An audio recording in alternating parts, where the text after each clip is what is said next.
Salam sejahtera dan selamat datang kepada semua. Kita kembali lagi di Nero TV channel yang akan menyampaikan isu-isu sensasi, viral terkini dan pernah viral yang terhangat di dalam dan luar negara. Jangan lupa tekan tombol like, share and subscribe. Sejak di alam persekolahan yang di Pertuan Agong Al-Sultan Abdullah Riayatuddin Al-Mustafa Billah Shah sering tampil sebagai putra raja berjiwa rakyat yang terlibat secara aktif dalam bidang sukan. Atas minat dan rasa cinta yang mendalam terhadap sukan, itulah yang membuatkan Al-Sultan Abdullah membabitkan diri sebagai atlet terutamanya dalam bola sepak, polo berkuda dan hoki dengan lebih selesa meninggalkan status raja.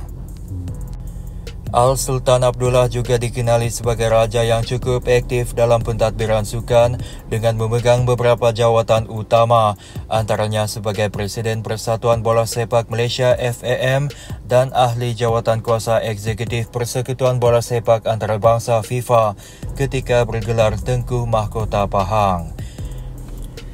Walaupun sebagai putera raja, Seri Paduka sebagai pemimpin badan sukan berprestij itu tetap tidak terkecuali daripada menerima kritikan, terutama daripada peminat dan penganalisis sukan tanah air.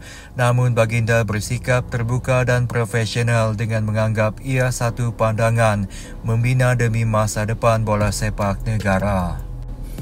Datuk Dr. Johnson Fernandes, bekas wartawan sukan dengan pengalaman lebih 30 tahun bersama Akhbar Nasional Eko, The Stars dan News Straits Time Press NSTP berkata, Seri Paduka sentiasa terbuka untuk menerima pandangan dan kepribadian itu diwarisi daripada almarhum Paduka Ayahanda Sultan Ahmad Shah.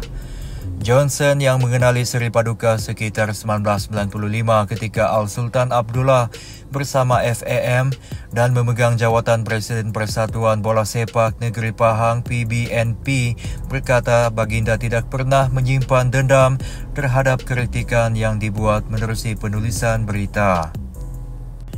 Johnson yang kini berkhidmat sebagai pengarang urusan Ribbon Media berkata ketika menghadiri majlis gala Sports Flame yang menghimpunkan legenda sukan, jurulatih, pegawai dan pengamal media dari era 1960-an hingga awal 80-an baru-baru ini, Al-Sultan Abdullah turut berkongsi bahawa pandangan yang konstruktif sebenarnya membantunya membina karakter yang lebih utuh.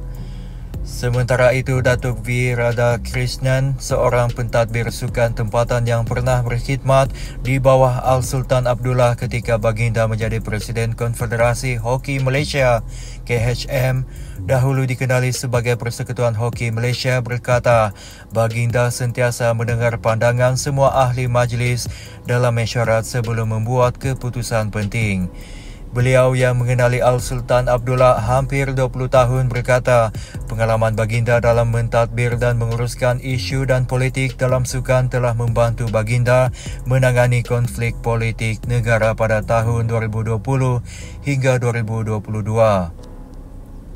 Radhakrishnan turut menyifatkan Al-Sultan Abdullah adalah seorang raja yang rendah diri dan mudah didekati, selain masih aktif bersenam dan melakukan aktiviti kecergasan untuk menjaga kesihatan.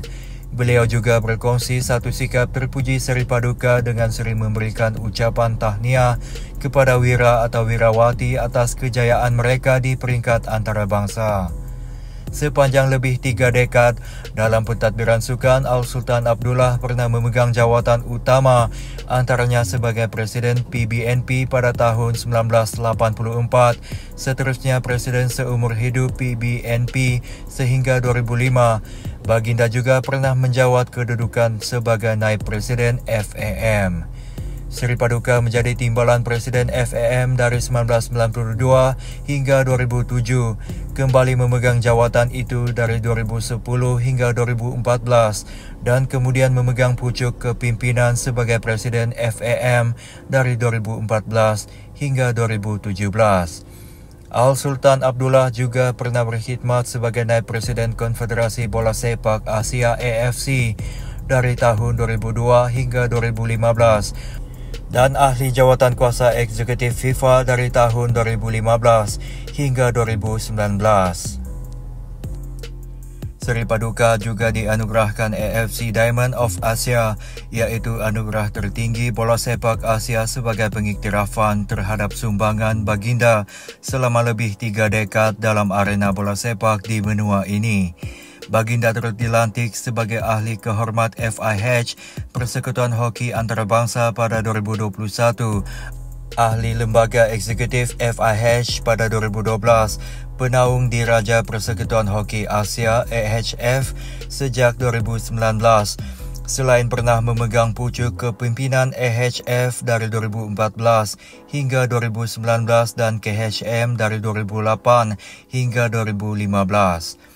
Sementara itu, bekas pemain kebangsaan dan Pahang era 80-an dan 90-an Datuk Zainal Abidin Hassan berkata, amat penting untuk mempunyai seorang pemimpin seperti Al-Sultan Abdullah yang mempunyai minat mendalam terhadap sukan terutamanya bola sepak. Zainal Abidin yang turut memiliki pengalaman luas sebagai jurulatih berkongsi bahawa baginda sentiasa mengingatkan semua pemain supaya mengekalkan disiplin tinggi pada setiap masa.